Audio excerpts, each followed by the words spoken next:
Main gamenya apa? Kok kepiting? Enggak. Baik, mulia, sempurna. Sempurna itu apa sih sempurna itu? Mas Dika? Orang yang dikatakan sempurna itu adalah orang yang bisa menjadikan Al-Quran dan Sunnah sebagai pedoman hidup untuk mengendalikan diri kita. Baik. Sempurna itu apa, Mas? Umar. Umar. Sempurna itu apa? Kelompok Umar. Kan tadi ada gamenya tentang sempurna. Nggak bisa sama. Nggak bisa, pemahaman orang itu berbeda. Apa itu sempurna itu apa? Menurut kamu dalam yang kamu terima dari game itu?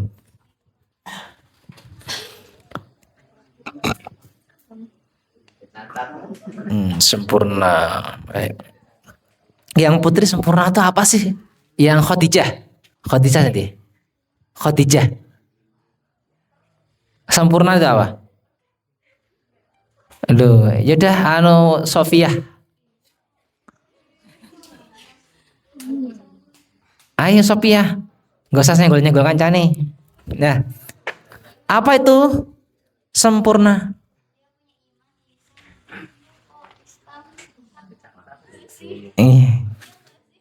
Loh. Baik, kemudian saya tanya sama Aisyah aja lah, Aisyah.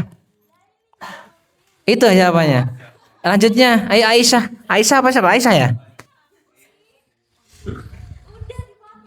Itu jawabannya. Yaudah yang lain Sian Hafsah. Duh, ini nggak ada gamenya loh. Ini nggak akan ada kalimat larangannya hari siang ini. Nggak usah trauma, nggak usah salah, nggak salah nomor nggak apa-apa.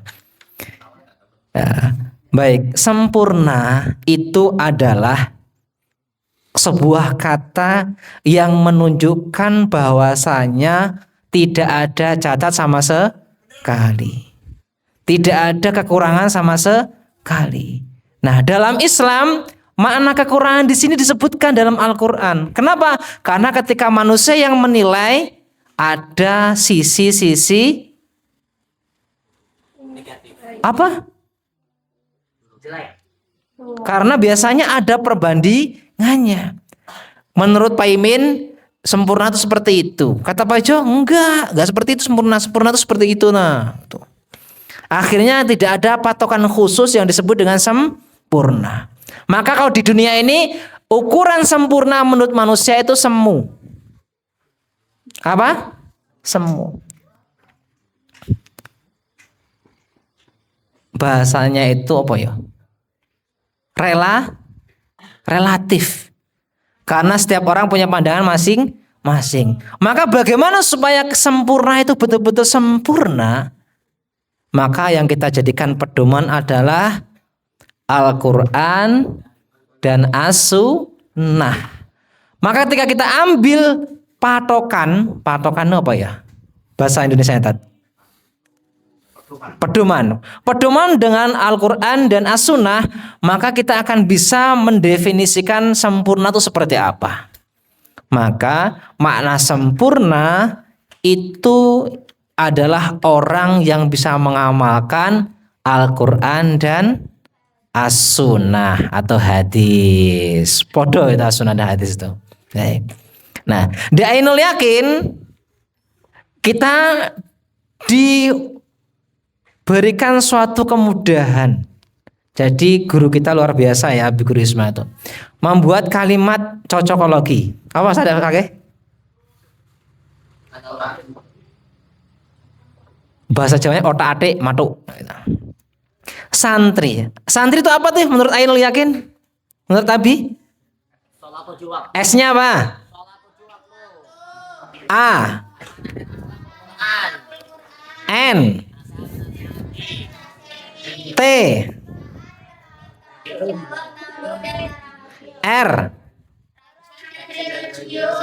I. Nah, kalau kalian bisa mengamalkan santri, kalian sudah menjadi santri yang seutuhnya. Itu Masya Allah. Nah, game-game yang kalian ikuti tadi sebenarnya itu adalah implementasi dari santri itu sendiri. Kenapa? Di sana ada amanah dan akhlakul Quran. Di situ ada gamenya, itu ada game amanah. Apa tuh amanah? Bisa menjaga kepercayaan. Amanah itu apa? Bisa Menjaga kepercayaan. Dapat dipercaya. dapat di amanah tuh apa sih amanah itu? Tablik. Bisa dipercaya. Ya bisa dipercaya. Ya, contoh kamu ini maka ini juga yang disampaikan kepada yang lain itu dapat dipercaya. Amanah lawannya apa? Khianat. Amanah ada orang yang dapat dipercaya. Maka kalian mendapat amanah tadi waktu berangkat dari pos 1. Contohnya membawa Astor. Astor tadi ya? Bolong nggak tengahnya? Astor itu namanya bolong. Wes, Astor itu. Itu bahasa zaman Pak Yudibian Astor lah. Pokoknya yang bonder, bolong, dan coklatnya jeruk nih Astor. Putih tuh. Tapi kan bolong tengahnya tuh. Kayak sedotan tuh. Udah Astor aja, udah Astor.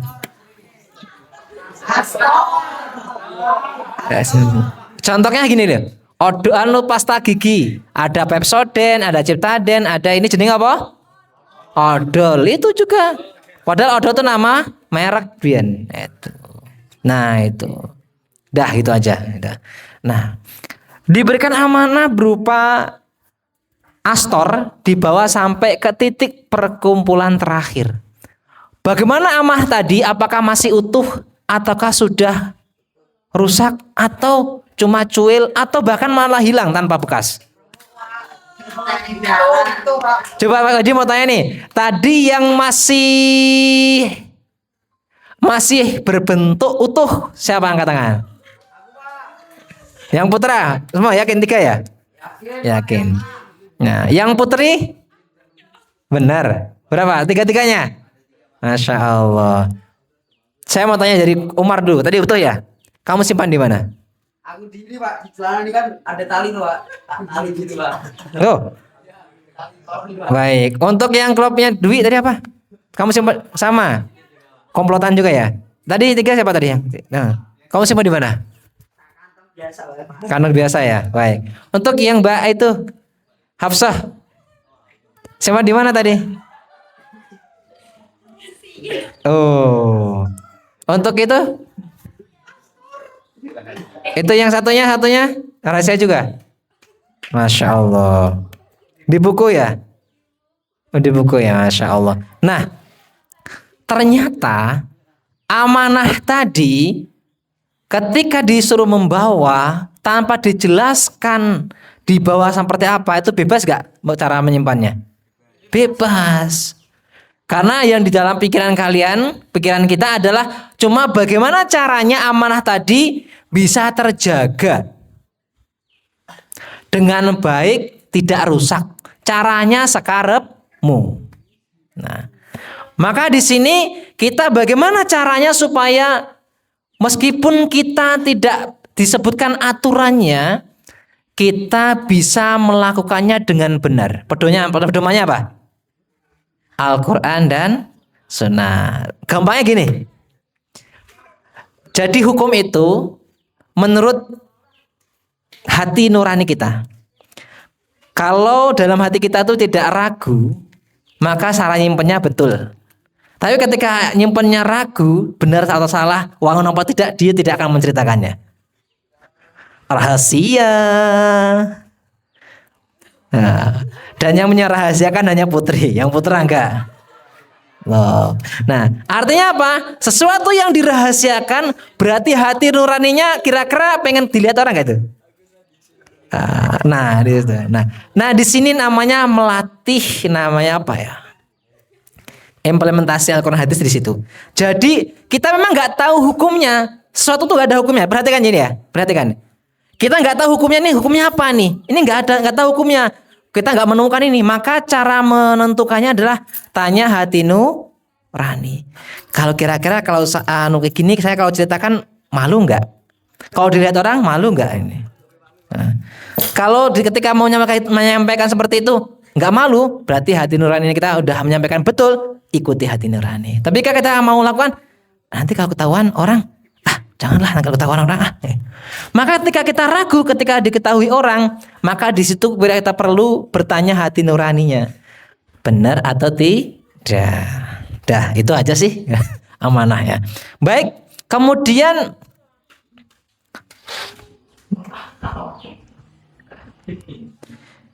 nah, karena amanah ini tadi juga berhubungan dengan akhlakul Quran tadi, implementasi dari Al-Quran. Kemudian yang selanjutnya adalah nasihat menasehati, SN. S-nya tadi apa? Salat 7 waktu.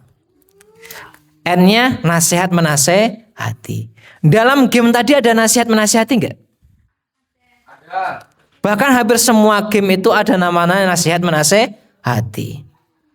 Contohnya apa? Ketua kelompok menasehati anggotanya. Nasihat kelompok ini menasehati kelompok yang lain. Itu juga nasihat menasehati. Nasihat menasehati ini dalam Ainul Yakin implementasi dari surat apa? Al-Asr ayat 3. Baik.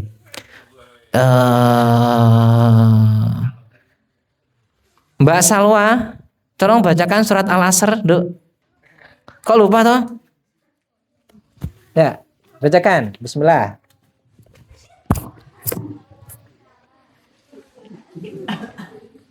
Mbak Sal. Illal ladzina amanu wa amilus solihati falahum ajrun. Itu atin. Ulangi. Ayo Mbak Salwa. Ini Arman.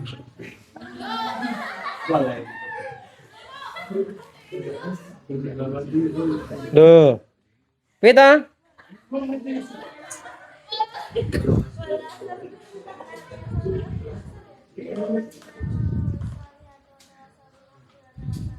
Baik.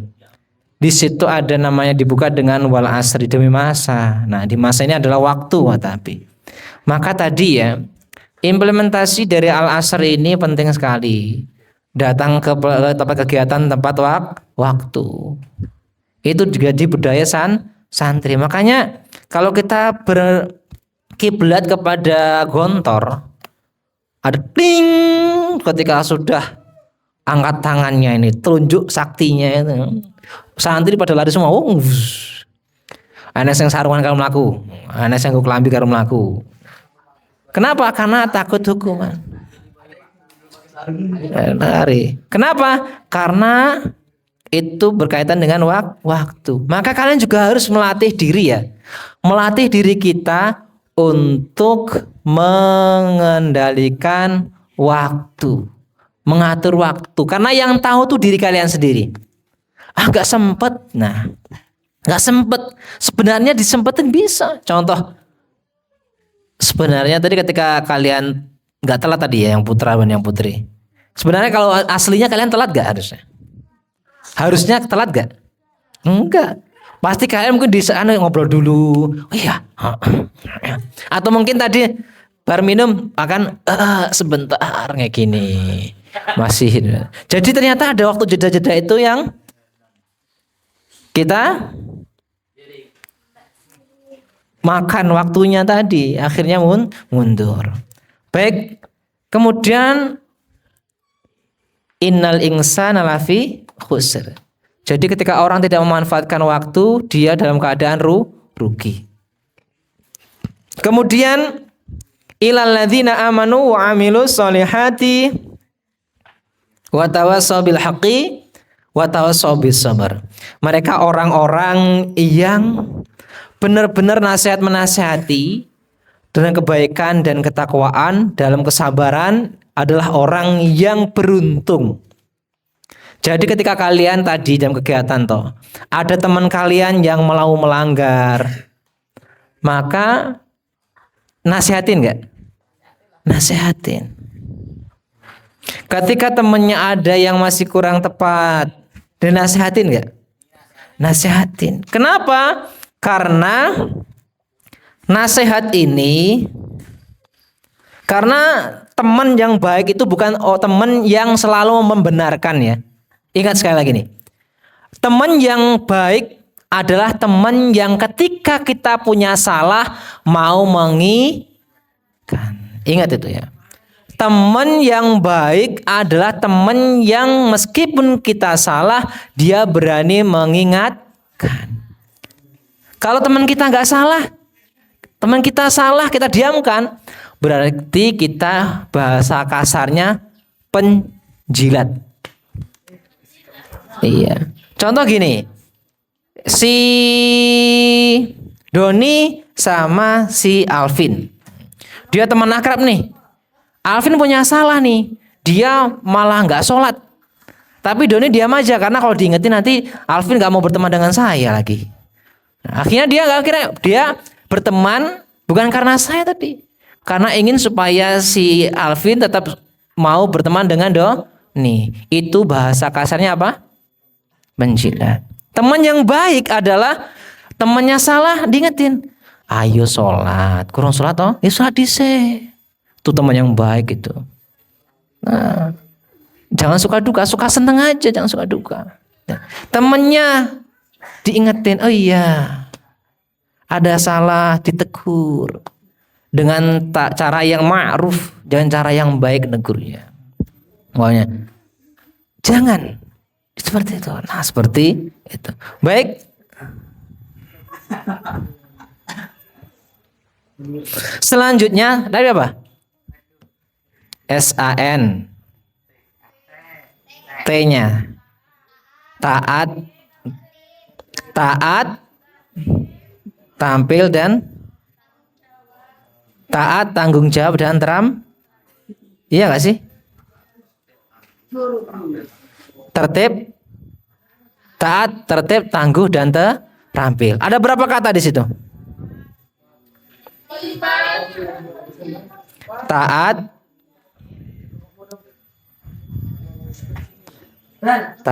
tertib, tangguh dan terampil. Baik.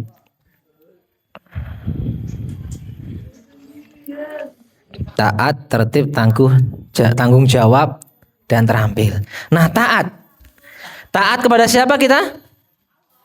Kepada Allah. Yang taat kedua kepada siapa? Rasul. Ketiga siapa? Itu iman, Dayu. Itu iman.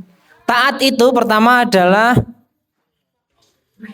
Allah, kedua Rasulnya, ketiga guru atau orang tua. Tetapi yang ketiga ini adalah apabila itu sesuai dengan dua yang di atas. Taat kepada Allah mutlak, taat kepada Allah. Taat kepada Rasulullah itu juga mutlak. Hanya saja ada namanya rukhsah atau keringanan. Kalau kita tidak mampu. Contohnya apa? Contohnya ada orang yang melanggar larangan di bulan Ramadan dan dia tidak bisa membayarnya sesuai dengan aturannya. Dan akhirnya terakhir oleh Rasulullah diberi keringanan, dia disuruh sedekah dari kurma pemberian Nabi Muhammad. Artinya apa? Itu rukhsah. Taat kepada Rasulullah itu fleksibel, asal sesuai dengan syariat dan tidak bertentangan. Baik. Kemudian yang ketiga, taat kepada guru. Nah, taat kepada guru ini harus sesuai dengan yang di atas, sesuai dengan aturan Allah dan Rasulullah. Maka ketika sesuai dengan dua aturan di atas, wajib ditaati. Itu. Kemudian yang T kedua tadi adalah tertib. Nah, tertib ini seperti surat Al-Asr tadi. Tertib, datang tempat waktu. Kegiatan tepat waktu, sholatnya tepat waktu. Aturan pondok ditaati, tertib dalam aturan pondok. Kemudian yang T3 tadi apa? Tanggung jawab. Apapun tugas yang diberikan kepada kalian wajib tanggung jawab. Apapun kesalahan kalian harus tanggung jawab. Apapun tugas, apapun pembelajaran, apapun kesalahan kita harus tanggung jawab menjadi sebuah kewajiban untuk diri kita. Karena ketika kita bisa belajar tanggung jawab, maka Allah akan berikan kita tanggung jawab yang lebih besar. Maka kita bisa tahu kelas kita, klaster kita, kemampuan kita itu dengan tanggung jawab yang diberikan kepada kita. Kalau di dalam pondok pesantren kalian diberi tanggung jawab yang banyak, artinya kalian orang yang di atas rata-rata. Contoh, tanggung jawab yang diberikan pada ketua kelompok sama anggotanya sama enggak? Sama enggak? Artinya kalian dipandang di atasnya dari orang-orang di belakang kalian. Itu namanya nilai dari tanggung jawab. Kemudian tanggung jawab ini harus dijalankan dengan sungguh-sungguh. T yang keempat apa? Tangguh. Tangguh itu apa? Tangguh itu apa? Tangguh. Kuat ya? Tangguh itu kuat. Baik. Pak Edi akan jawab. Dari yang putra tadi apa? Tangguh kuat ya? Putri, tangguh itu apa?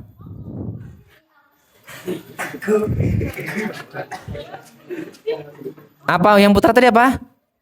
Tangguh itu apa? Nah, tangguh itu kuat jarimu ya. Nah, kalau putri tadi apa? Kokoh. Baik. Berarti mangan rantek ngokoh ya. Kokoh.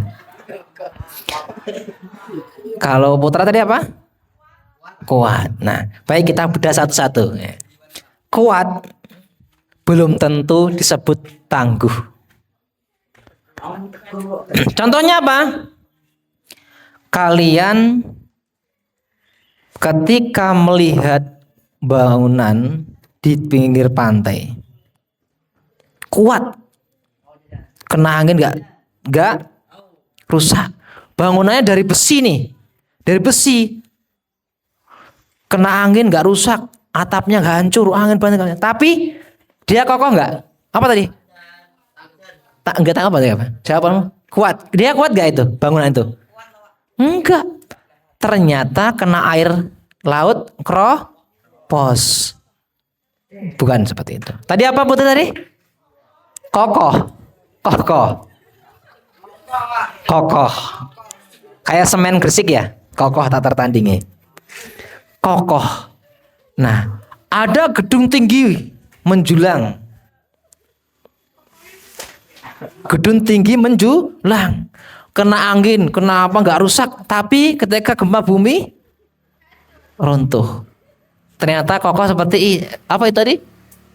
Apa tadi? Kokoh tadi seperti itu. Maka tangguh itu lebih dari kuat dan kokoh. Tangguh itu lebih dari kuat dan kokoh. Kenapa? Karena tangguh ini hujan badai pun tidak akan berpengaruh. Cuaca itu tidak berpengaruh padanya. Itulah tangguh. Dia ketika ambruk, jatuh, berdiri lagi. Dia lemah, kuat lagi. Ketika dia malas, semangat lagi. Ketika dia apa? Dia nggak ada orang lain, dia tetap sendiri, kuat, kokoh. Dia tangguh, tidak gampang menyerah. Jadi tangguh itu tidak gampang menyerah. Tangguh itu bukan orang yang nggak pernah jatuh, bukan. Tangguh itu adalah orang yang jatuh tapi bangkit kembali. Perhatikan, tangguh itu adalah bukan yang jatuh, bukan yang nggak pernah jatuh, tapi dia yang jatuh tapi bangkitlah lagi, itu tangguh. Tangguh itu bukan yang tak pernah malas, bukan. Tapi dia yang malas tapi nggak lama lalu bangkitlah lagi, itu tangguh. Makanya ketika disebut kuat dan kokoh, maka tidak ada sifat tangguh di dalam doa itu. Karena tangguh ini adalah sifat alami manusia.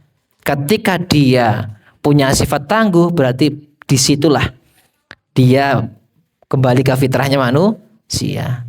Kokoh itu nama untuk bangunan.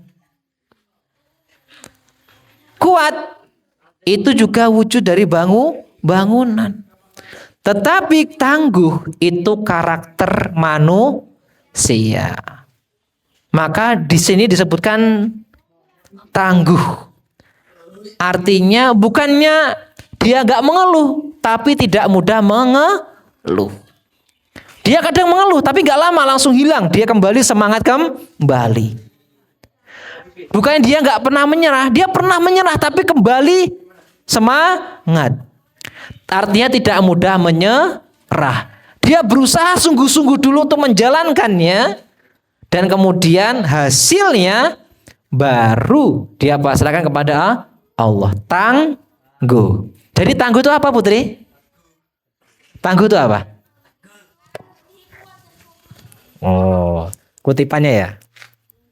Yang Putra, tangguh itu apa? Orang yang jatuh, tapi orang yang jatuh dulunya jatuh tapi bangkit kembali di kemudian hari. Baik.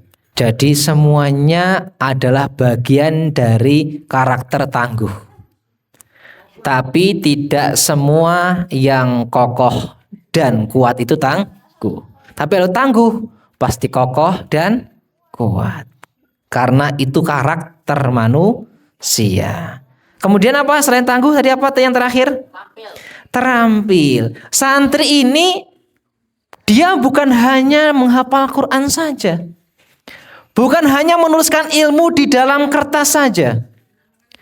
Bukan hanya dia yang sholat 7 waktu saja. Tetapi mereka yang memahami yang dia hafalkan, memahami yang dia tuliskan, dan memahami sholat yang dia kerjakan. Kemudian apa? Diamalkan. Makanya santri itu harus latihan terampil. Pertama apa? Terampil berbicara, latihan ngomong. Makanya kalian sering disuruh tampil gak? Disuruh ngomong gak? Itu latihan kalian. Agar apa? Karena salah satu sifat wajib bagi Nabi dan Rasul itu ada 4. 4 atau malah 2. 4. Dan salah satunya adalah tablik. Apa tablik itu? Menyampaikan. Maka ketika kalian, gimana seseorang bisa menyampaikan? Ngomong aja tidak bisa. Makanya kalian dituntut untuk terampil berbicara. Speaking public. Public speaking.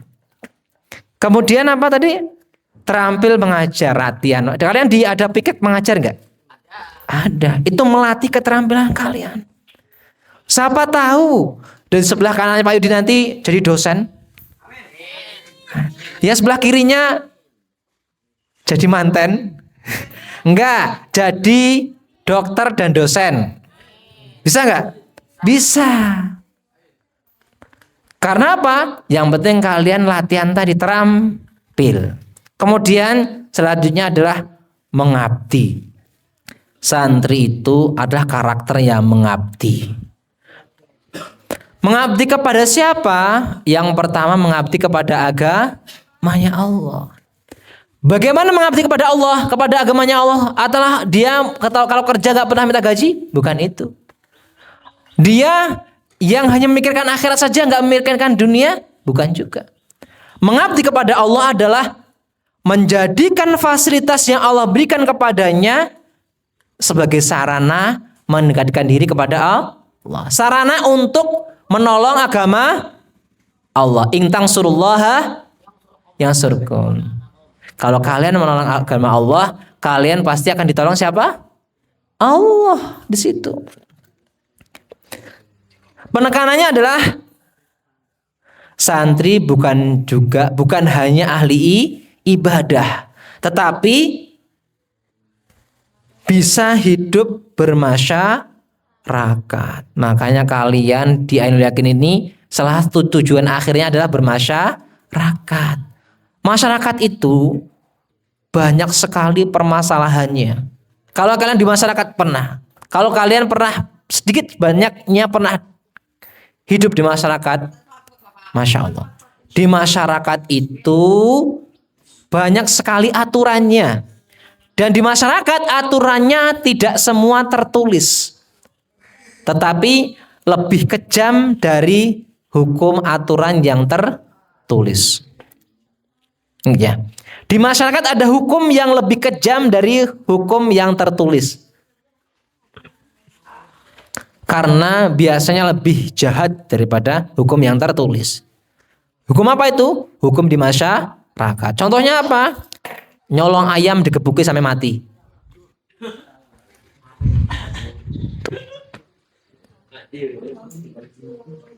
Membakar rumah orang. Masya Allah.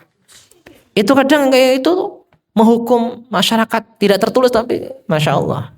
Makanya di masyarakat di pondok ini kita latihan miniatur masyarakat. Kemudian yang selanjutnya T, kemudian apa? R. Rajin. Rajin apa? Rajin belajar. Rajin apa? Rajin mengaji. Rajin apa? Beribadah. Religius. Hatinya dekat dengan Allah, lisannya berzikir, perilakunya mencerminkan Islam. Apa bedanya rajin dan religius? Nggak ada bedanya. Ada bedanya nggak?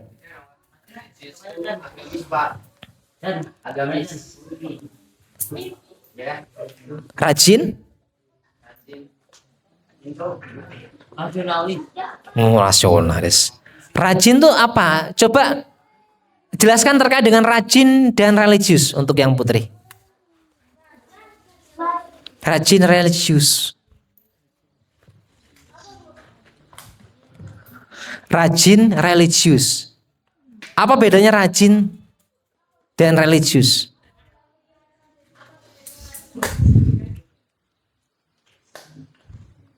Rajin tuh bukan buat itu, Pak. Ngomongnya gimana? Jelasinnya tuh. Rajin religius tuh.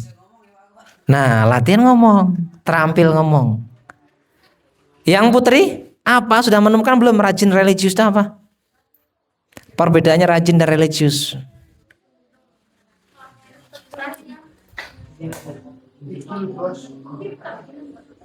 Kok pintar malah? Rajin dan religius. Artinya dia rajin yang sesuai aturan agama. Ada yang rajin, wah gasih banget sholatmu maghrib, jam 3:30 tuh. Rajin gak dia? Rajin sholat asarnya maghribnya, tapi jam 3:30. Rajin religius gak itu? Enggak. Jadi dua kata ini harus digabungkan, rajin dan religius. Artinya dia rajin sesuai dengan tempatnya, sesuai dengan aturannya agama. Makanya seorang santri itu mempunyai dua sifat tadi. Dia rajin dan juga religius. Dia bangun jam 3. Benar bangun jam 3. Dia sholat tahajud. Dia rajin sholat jam 3. Bangun jam 3 rajin dia. Tapi ternyata bangun tidur, bablas, ke pasar, nggak sholat dulu. Bangun tidur, tidur lagi. Jadi rajin dan religius bagi seorang santri dua kata yang tidak bisa dipisahkan dalam kehidupan. Dia rajin bangun pagi. Dia bangunnya pagi bukan hanya bangun pagi, tapi religius. Apa itu? Sholat malam. You understand? Paham? Paham. Dan juga religius dan yang rajin. Diwalik. Religius yang rajin. Artinya apa? Dia sholatnya rajin tepat waktu. Kemudian dia ngajinya rajin. Kemudian belajarnya rajin. Kemudian terakhir adalah I. I, apa itu I?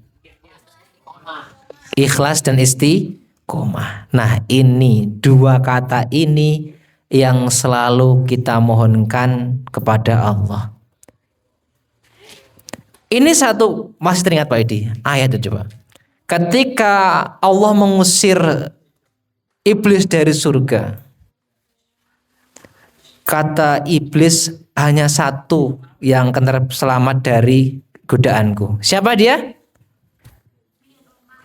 Apa? Ada satu hamba Allah yang selamat dari godaan iblis, godaan syaitan. Oh, orang istiqomah. Belum, bukan itu. Satu. Coba. Bukan nama tapi seorang. Siapa? Bukan. Coba. Ya. Iya, apa itu? Mereka akan kugencarkan kepada dari jalanmu, kecuali mereka orang-orang yang titik. Berarti Pak.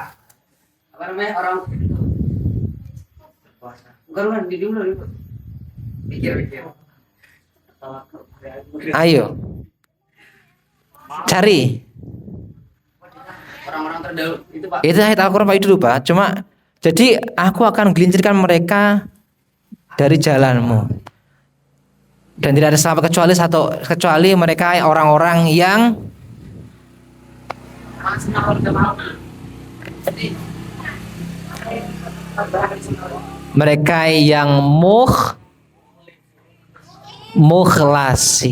mukhlis. Orang yang ikhlas menjadi hamba Allah, dia yang selamat.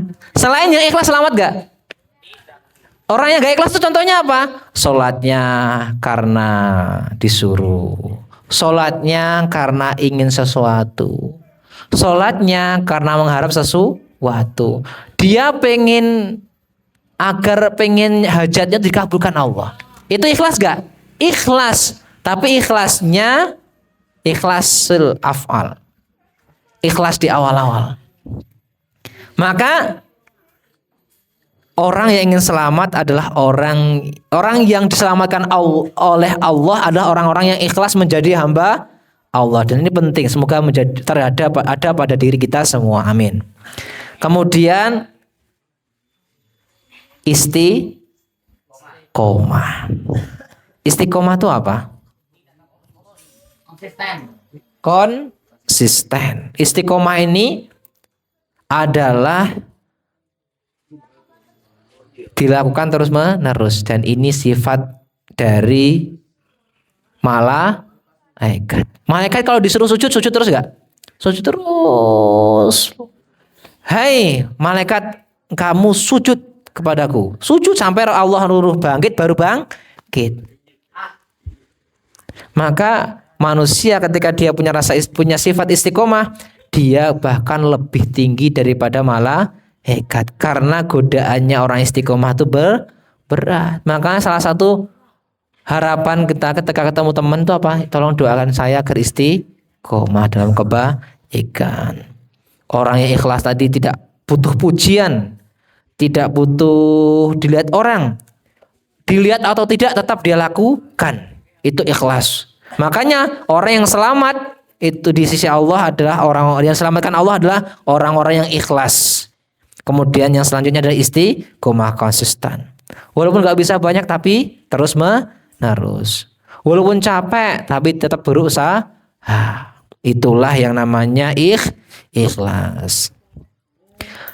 Dan amalan yang paling dicintai Allah adalah yang dilakukan terus menerus. Baik, itu saja pembahasan pada siang menjelang sore hari ini. Udah jam 2:30. Nanti ada kegiatan lagi tuh? Enggak tuh? Kosong Mbak Dasar. Penampilan kapan nih? Hari ini berarti enggak ada Selasa ya? Baik, bismillah ya. Kita berharap ya game-game yang telah kita lakukan tadi bisa benar-benar kita pahami makna dan tujuannya sehingga masuk ke dalam diri kita. Santri? Santri? Santri? Baik, ini terakhir sebelum Pak Yudi ditutup, Pak Yudi ingin mendengar tepuk Mosai.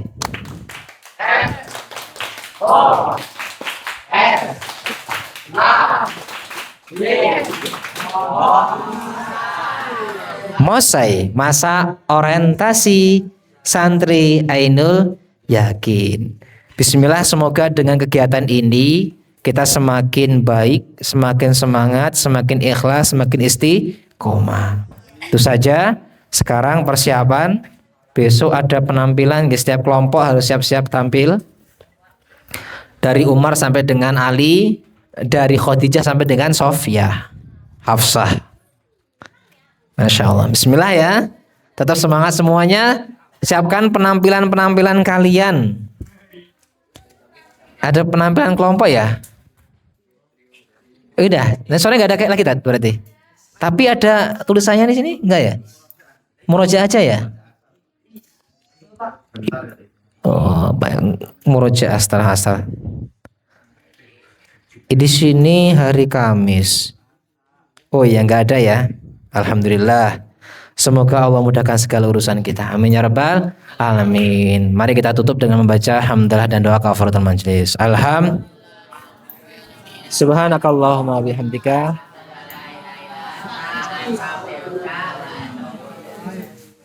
Assalamualaikum warahmatullahi wabarakatuh.